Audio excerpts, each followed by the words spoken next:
Hi there. So in this video, we'll be talking about the Regional ACEs Collaborative Microgrant, and I will provide a brief overview of what that program is, the process to apply to the microgrant program, who is eligible, who is not, and then also where you would go to apply. So I'm gonna share my screen and direct us straight to the CUMAC website, which is where you would directly go to apply if you were interested in this microgrant program. So the Regional Issues Collaborative, we abbreviate it as the RAC.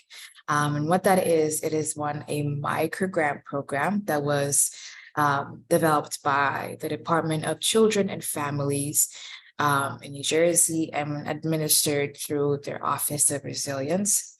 And this is a partnership slash collaborative effort between CUMAC, NORESCAP, and Ascenda Integrated Health. So this is a program that is providing funding across New Jersey.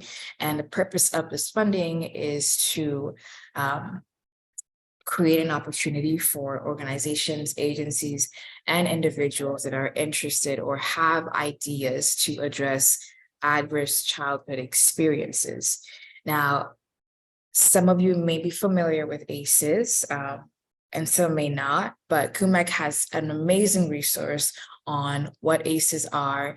And of course, there's a lot of research out there, but a brief overview of what ACEs are. The whole phenomena or the whole, study around ACEs talks about the fact that our experiences, especially adverse experiences during our childhood, have a significant effect on us individually, especially when we go into adulthood. And it can affect social behaviors. It can lead to diseases and disabilities, and it can really just impact how we communicate with individuals, how we interact with the environment. And it not only affects us individually, it also affects us in our communities, in our workplaces. So it is really interesting, and it is really one of a major public health threat that is affecting across all systems and all sectors.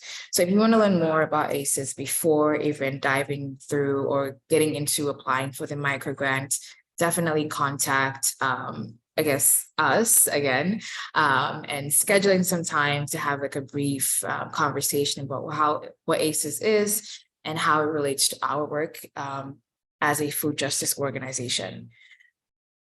So as I mentioned earlier, there are 3 organizations that are involved in this microgrant program. CUMAC covers 7 counties in the northern region of New Jersey. And then we have NORESCAP that covers the counties in central New Jersey. And then there is Ascenda Integrated Health that covers counties in southern New Jersey. Each organization has a different process.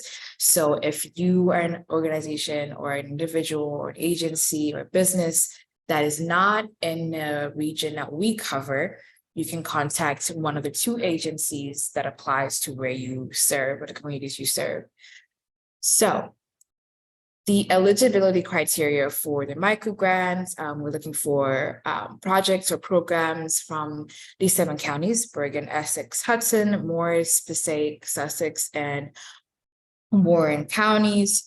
We're looking for proposals from individuals. And if you're an individual, you must have an LLC.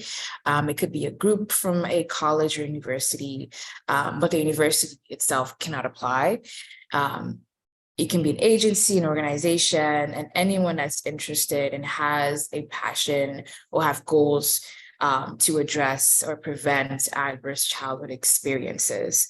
And you have to be a resident of New Jersey to apply. We will not be considering the following, and I will just mention a few of these. You can feel free to go onto the website and read them thoroughly, but we're not going to be funding anything politically related. We're not going to do any endowment programs or cover any operating deficits or retirements or debts related to that organization or individual. So definitely read through this and make sure that you cover all the eligibility and exclusion criteria. So the process, phase one would be, we would open a portal that is where you submit a letter of intent, or here it is abbreviated as an LOI. An LOI is basically a cover letter that details what your organization does, the program that you're going to apply for, how it will be addressing ACEs, and of course the request. And there is a list of items or a list of things that you have to include in that LOI. So phase one will be a request for ideas. There'll be like a marketing that is sent out through our social medias, our partners. And then you come to this website and then you submit your LOI, and I'll show you where to submit. And then the second phase is, once those LOIs are submitted, there will be a regional board that will be created, and we'll recruit individuals within the 7 counties that we cover. So it could be a nurse, a social worker, and all of them will be involved in this review, and they will go over your LOIs based on a scoring sheet. They will score them, they review them, and then whoever meets the criteria that were set by the state, then you would be provided phase 3, a full application. For those that did not go through, you also be informed of that. And once the full application is done, you submit that, and then we send that to our partners, which is DCF and OR, and they would be doing state level reviews, and they would make the final decisions.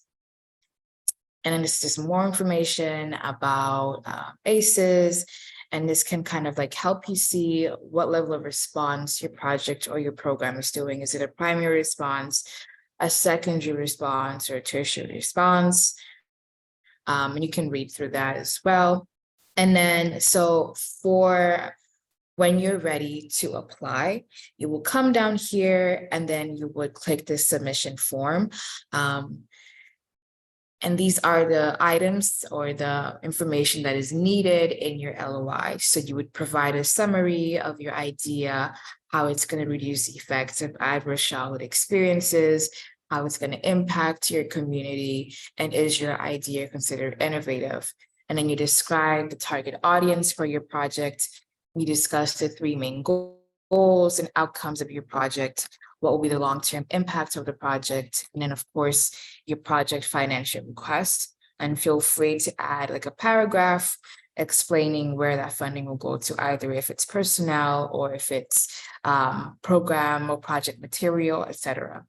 And if you have any more questions on the process, please use this email right here, and then we will get back to you as soon as possible. And if you receive this request for idea in your email through organizations, or you see a flyer, please look out for the due dates. It will be posted on this website. And then you should be good. We also have a list of frequently asked questions that you can go on here and see for yourself. And then you would submit your final letter of intent on here. And I'm going to just kind of show you what that form looks like. So you go through, add your email, your name, your organization name, the county you're from, a zip code, the category that best fits your idea, and then the amount that you want to request. And then finally, again, the list of things that needs to be on your LOI will be here again, just for an extra reminder. It has to be 1 page. And then you upload your file here. And then you're all set. Again, if you have any questions, please email us through racnorth@kumac.org, and then we'll get back to you as soon as possible. Thank you.